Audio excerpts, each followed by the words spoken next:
Hey, Shalom, Shalom, Mishpocha. Welcome to another edition of Ray Bash's Ramblings. I'm your host, Rabbi Yehuda ben Shomer, and today I'm going to be talking about lying.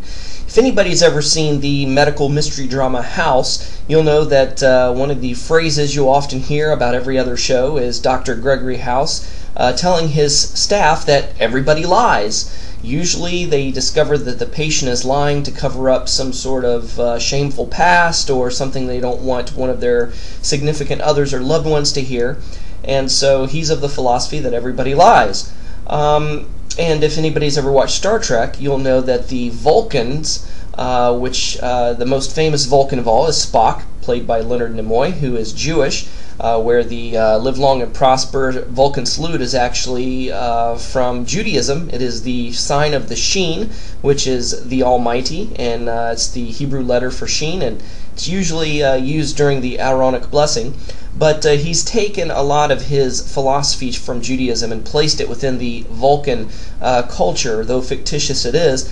And their philosophy regarding lying is that they have purged themselves of all emotions and operate on pure logic, and therefore they can no longer lie. But they are permitted to omit. In other words, if they are captured by an enemy or they're asked to give certain information, they can give information, but they are free to withhold it and to omit, and therefore it would be considered a white lie or a lie of omission, as some people may call it. But some people think, well, you know, Rahab lied when she hid the spies, and yet she's praised in Hebrews chapter 11 for lying. How can this be so? Well, okay, let's start from the beginning and see where lies originated. Lies originated from the father of lies, where Hasatan, in the form of the serpent in the Garden of Eden, basically twisted the words of the Almighty, and where God said, don't eat of this tree, don't touch it, or you'll die. And Hasatan basically said, you will not surely die. He just added one word. He said, you will not die, but he added surely, you will not surely die.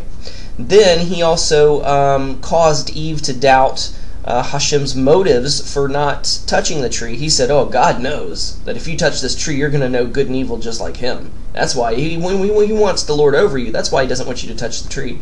So that's where lies began. And then Adam and Eve were less than honest when God said, okay, what's up here? You guys sinned. Who told you were naked? And Adam started finger pointing. You know, oh, it was Eve. She gave me the fruit. Oh, no. And Eve goes, no, it was the serpent. He's the one who beguiled me. He deceived me. Ta-da! Lying is born. But we see also the premise for lying is thou shalt not bear false witness against thy neighbor, according to the Ten Commandments. And if you break that down in Hebrew, it basically says we are not to lie, to bold-faced lie, to be deceitful or deceptive towards our neighbors. And that word neighbors can cover anyone from family, friends, to acquaintances, to companions, comrades. And it implies somebody that you are on good terms with, that you are familiar with, that are your friends, that are your allies, etc. It says nothing about lying to enemies. But we see in the case of Rahab, she did not lie. She didn't say, oh, I don't know where they are. If you read the Hebrew and read the English carefully, she tells the men that are looking for the spies, yeah, they were here, but I don't know where they came from. She never said, oh, I don't know where they went. I don't know where they are. She said, I don't know where they came from. So she told the truth. She knew they came from Israel, from the camp of the Israelites, but she didn't know where that camp was because they were nomadic. They were always roaming around. She knew who they were and where they came from, but not where they were at. She did not know the location of their camp, so she actually told the truth. But she lied by omitting. She didn't divulge all the information that would be detrimental for the enemy finding out where the spies were. So that's why she is praised. Now, interestingly enough, God himself is caught in a white lie of sorts, a lie of omission. We see in Genesis, here we go. We see in, let me find it here, sorry. Okay, Genesis 18:12 through 14. Then Sarah laughed within herself, saying, after I am waxen old, shall I have pleasure, my Lord also being old? And the Lord said unto Abraham, wherefore did Sarah laugh, saying, I shall surely bear children, which I am old?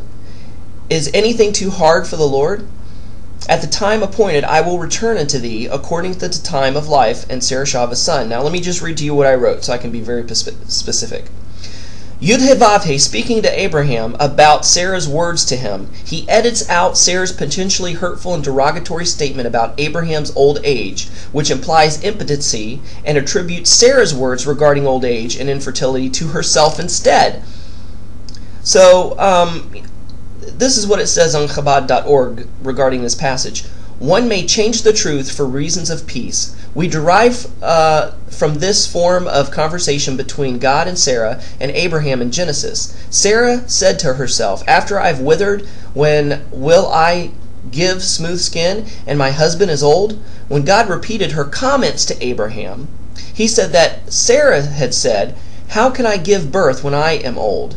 And Rashi explains, God changed Sarah's words so that Abraham would not realize that Sarah had made a degrading remark about him.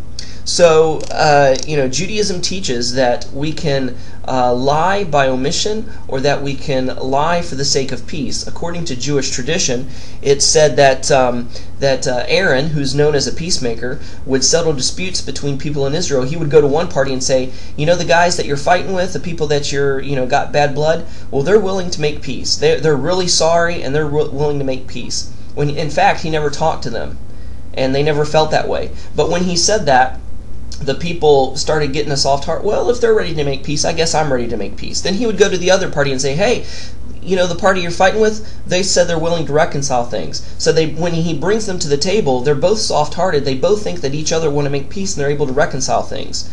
That's according to Jewish tradition. But we've all heard of where it says that our mothers used to tell us, if you can't say anything nice, don't say anything at all. But they never tell us, what we should say if we're really pressed. Some guy comes up to you and say, hey dude, what do you think of my new hairdo? And you really think that he looks like a dork.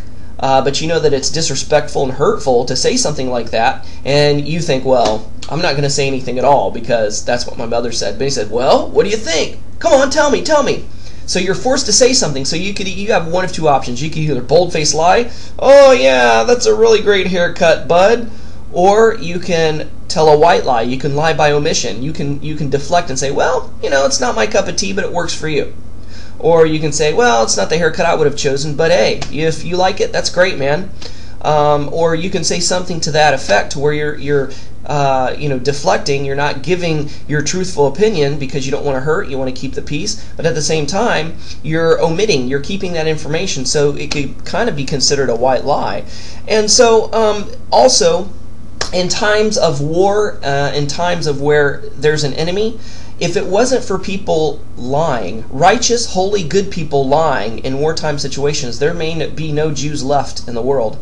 There were Christians, there were believers who were totally against lying, but when the Nazis came to them and say, hey, do you got Jews hiding in your basement or your attic? They were the best liars you ever saw. Why? Because they knew that it was permissible to be untruthful to an enemy who is out to cause evil, harm, or do something unholy or unrighteous or unjust. It's like you're fighting fire with fire. You're fighting evil. You're using evil to fight evil, so to speak. So it is permissible to lie in fact of that you're actually preserving and saving a life and not allowing evil to spread.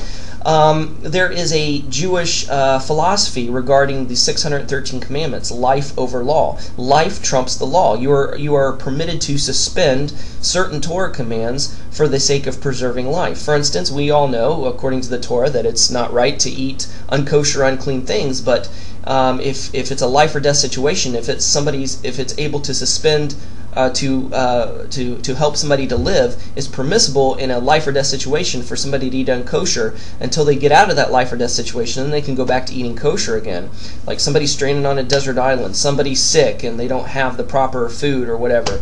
But it's life over law. It's just we need to be careful not to take that life over law philosophy and use it as a license or a liberty to sin. So, bold-faced lying, telling a bold-faced lie is, yes, it's totally wrong, but lying by omission is totally prudent and totally correct. So that's all the time we have for today. Thanks for watching. Shalom and Shavua Tov.